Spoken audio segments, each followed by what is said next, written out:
kucingnya kok mendengkur terus. Kenapa ya? Itu menunjukkan kalau kucing merasa nyaman dan senang. Betul sekali.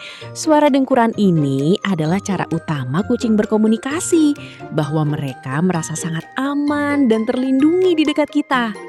Bahkan, getaran dari dengkuran kucing ini dipercaya bisa membantu proses penyembuhan tulang dan jaringan mereka sendiri loh. Bener-bener keajaiban kecil dari seekor Anabul ya.